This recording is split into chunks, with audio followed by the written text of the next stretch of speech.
Vamos a hablar un poco sobre polinomios, ¿sí? Esta es la última práctica de la materia. Acá se integran varias de las cosas que vimos en prácticas anteriores, ¿sí? Van a aparecer cosas de números complejos, de inducción, por supuesto, y principalmente muchas cosas relacionadas con las prácticas 4 y 5 de números enteros, ¿sí? En polinomios vamos a dar también la noción de divisibilidad, ¿sí? Va a haber un algoritmo de división, algoritmo de Euclides, factorización, MCD, ¿sí? Incluso el teorema chino del resto vuelve a aparecer acá en una versión un poco más compleja. ¿Está bien?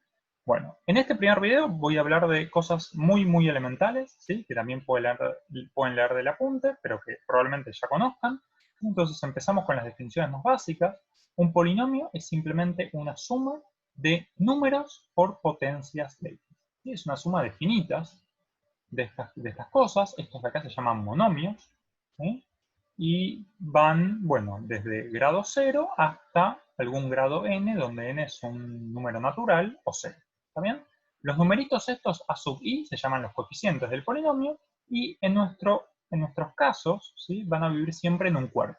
Hay versiones un poco más generales, pero acá siempre vamos a trabajar en un cuerpo y para nosotros los cuerpos van a ser el de los racionales, el cuerpo de los números reales, de los complejos, y de vez en cuando van a aparecer ejemplos un poco más extraños, que son los enteros módulo P, ¿sí? ZP, que también lo denotábamos de esta manera, Z sobre P. ¿Sí? Entonces, el conjunto de los polinomios que tienen sus coeficientes en el cuerpo K, lo vamos a denotar así, K corchetes X. ¿Está bien? Es el conjunto de todos los polinomios donde los coeficientes viven en K. ¿Sí? Un ejemplo de un tal polinomio es este de acá. 3x a la quinta menos 2x a la cuarta más 6x al cuadrado menos 3x más 7. ¿Sí? El grado de este polinomio, ¿sí? Es el exponente, ¿sí? Más grande de un monomio que tiene coeficiente no nulo. ¿Sí? En este caso, los monomios que aparecen son de grado 5, 4, 2, 1 y 0. ¿Está bien? Bueno, el más grande que aparece es el de grado 5, acompañado de un coeficiente no nulo, en este caso el 3. Así que el grado es 5. ¿Qué es el coeficiente principal de un polinomio? Bueno, justamente el coeficiente que acompaña al monomio de grado más grande. En este caso es 3. ¿Sí? El coeficiente independiente es el que acompaña a x a la 0, o el que justamente se escribe solito sin estar multiplicado por una x. ¿Sí? En este caso, el coeficiente independiente de f es 7. ¿Sí? Bien. Los polinomios siempre es importante decir dónde viven. ¿Está bien? Por ejemplo, este polinomio tiene sus coeficientes reales. ¿Sí? Porque si no, bueno, vamos a dar problemas. Por ejemplo, ya cuando definamos la suma, ¿sí?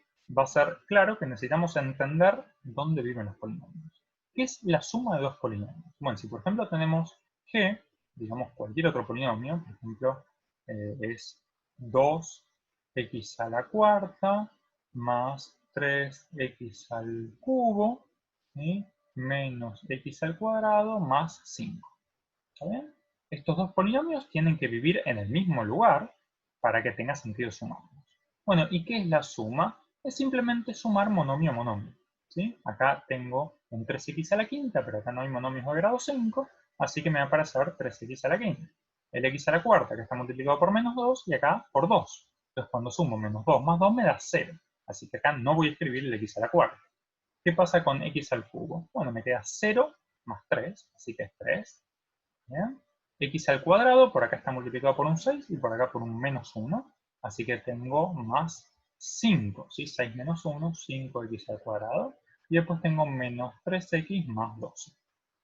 ¿Bien? Bueno, decía, es importante entender dónde están los polinomios, porque ¿qué pasa si yo quiero sumar, digamos, por ejemplo, este polinomio? X al cuadrado más 3, ¿sí? Y le quiero sumar este otro polinomio, 4, x al cuadrado más 2. Uno dice, bueno, ya sabemos hacer eso, hicimos recién un ejemplo mucho más complicado. Acá nos queda 5x al cuadrado más 5, ¿sí? Pero, ¿dónde están realmente estos polinomios? Si yo hubiese dicho que estos polinomios los consideraba en z5 de x, es decir, los enteros módulo 5. Es el cuerpo donde viven los coeficientes, el 1 y el 3, ¿sí? Y este polinomio va a estar en el mismo lugar. Entonces, ¿cuánto es 1 más 4 en el cuerpo Z5? Es 0. ¿Sí? Y 3 más 2 es 0. Son los enteros módulo 5. Entonces, en ese caso, bueno, este polinomio es el polinomio 0, pero no lo hubiese escrito de esta manera. Hubiese escrito 0. ¿Bien? Entonces, por cosas tan sencillas como estas, o para entender el grado de un polinomio y otras cuestiones, es necesario decir siempre dónde viven los polinomios. ¿Bien? Entonces, nunca vamos a trabajar, salvo que no nos demos cuenta, y eso está mal, con una expresión de este estilo sin decir en dónde viven los coeficientes. ¿Bien? Bueno, eso es la suma de polinomios. ¿Cómo se multiplican dos polinomios? Bueno, si tengo un polinomio de esta pinta, ¿sí? Y lo quiero multiplicar por un polinomio de esta pinta, ¿sí? Entonces lo que voy a obtener es un nuevo polinomio, ¿sí? Donde tengo que decir quiénes son estos coeficientes CI. Bueno, los CI van a ser sumas de productos de coeficientes, donde acá K más L tiene que ser igual a I. ¿Está bien? Esto parece quizás un poco raro la primera vez que uno lo ve, pero es de la forma natural en la que uno multiplicaría dos polinomios. ¿Sí? Si uno quiere multiplicar x al cuadrado más 3x menos 1 por x menos 2, ¿qué es lo que hace? Bueno, agarra y se fija. Como este polinomio tiene grado 2 y este polinomio tiene grado 1, cuando multiplique, la potencia más grande de x que me va a aparecer es x al cubo. ¿Bien? Bueno, y tengo que entender cuál va a ser el coeficiente de x al cubo, x al cuadrado, x y el coeficiente independiente. Bueno, x al cubo, ¿cuál va a ser su coeficiente? Bueno, acá cuando multiplique x al cuadrado por x, me va a quedar un x al cubo, porque los coeficientes, este es 1 y este es 1, así que acá tengo un x al cubo. ¿Qué pasa con x cuadrado?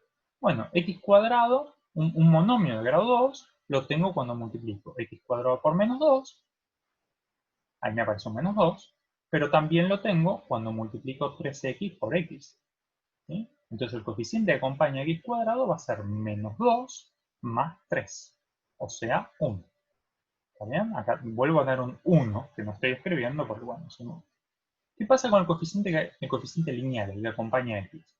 Bueno, por un lado tengo 3 por menos 2, tengo un menos 6, y por otro lado tengo un menos 1. Así que en total tengo menos 7. Y el coeficiente independiente es el producto de los coeficientes independientes, en este caso es 2. ¿Sí? Entonces, este es el producto. Por supuesto, dije que no lo iba a hacer, ya en este caso metí la pata, uno siempre tiene que decir dónde viven los polinomios. ¿Sí? Entonces acá lo que hicimos fue multiplicar un polinomio con sus coeficientes en Q por otro polinomio con sus coeficientes en Q. Y por supuesto, el producto vive también en el anillo de polinomios con coeficientes en Q. ¿Sí? Siempre que multiplique dos polinomios, esos dos tienen que estar en el mismo anillo, tienen que tener los coeficientes en el mismo lugar, y el resultado va a tener los coeficientes también en el mismo universo. ¿Está bien? Bueno, entonces así multiplicamos dos polinomios. ¿Está bien? Algunas cosas que podemos demostrar que son fáciles y que están también en el apunte, es qué pasa con el grado de un producto. ¿Sí? Bueno, como vimos en este caso, el grado tiene que ver con los grados de los polinomios originales y va a ser simplemente la suma. Entonces, esto es el grado de f más el grado de g. ¿Bien? ¿Qué pasa si tenemos una suma? Bueno, este es un problema ya un poquito más complejo porque se divide en distintos casos. Si f y g tienen distinto grado, ¿sí? Entonces cuando sume, resulta que el monomio de grado más grande va a sobrevivir en la suma, ¿sí? No se me va a cancelar al sumarle el monomio del otro polinomio. Entonces en ese caso el grado va a ser el más grande de los dos. Pero si no, lo que puede pasar es que por ahí el coeficiente, si los dos polinomios tienen el mismo grado, puede ser que el coeficiente principal de f y el de g sean uno el opuesto del otro. ¿Sí? Entonces se me podrían cancelar, se me podrían tachar esos coeficientes principales y quedaría un polinomio de grado más chico. Entonces, en general, este polinomio va a tener grado menor o igual que, vamos a escribir, el máximo de los dos grados. Del grado de f y del grado de g. ¿Sí? Entonces, en principio es menor o igual que el máximo, Y si tienen grados distintos, o si tienen el mismo grado, pero los coeficientes principales no suman 0, entonces va a ser exactamente igual al máximo. Esto siempre y cuando, ¿sí?, f más g sea el polinomio distinto de 0. ¿Está bien? Porque algo que no dijimos, de hecho cuando definimos el grado, es que el grado está definido solamente para polinomios que no son nulos. El grado del polinomio 0 no está definido. El grado de una constante no nula, sí, es 0. Pero si esa constante es 0, el grado no está definido. Entonces, si g es justo menos f, tengo el grado del polinomio 0 y ese no está definido. Entonces, de este enunciado hablamos solamente cuando la suma de los polinomios es no nula. ¿Está bien? ¿Qué pasa con el coeficiente principal de un producto? Bueno, es lo que pasó acá. El coeficiente principal es el producto de los coeficientes principales. ¿Está bien? Lo mismo pasa con el coeficiente independiente, va a ser el producto de los coeficientes independientes. ¿Sí? ¿Qué pasa con el coeficiente principal de f más g? Bueno, nuevamente, tenemos diferentes casos. ¿Sí? Si uno de los dos polinomios tiene grado más grande que el otro, entonces el coeficiente principal de la suma va a ser el coeficiente principal del polinomio que tiene grado más grande. Si tiene el mismo grado, bueno, va a ser la suma de los coeficientes principales. A menos que justo el de este y el de este, ¿sí?, los dos coeficientes principales sean uno el opuesto del otro. Entonces ahí se me cancelan y ya tengo que empezar a ver qué pasa con los coeficientes de grado más chico. ¿Sí? Entonces, bueno, según el problema, a esto hay que prestarle atención, no es que tenemos una formulita, una expresión tan agradable como teníamos con el coeficiente principal del producto. ¿Está bien? Bueno, esto es solo un pantallazo, chicos, ¿sí? Algunos ejemplitos muy elementales para que recordemos estas nociones que vamos a trabajar en todo el resto de la clase.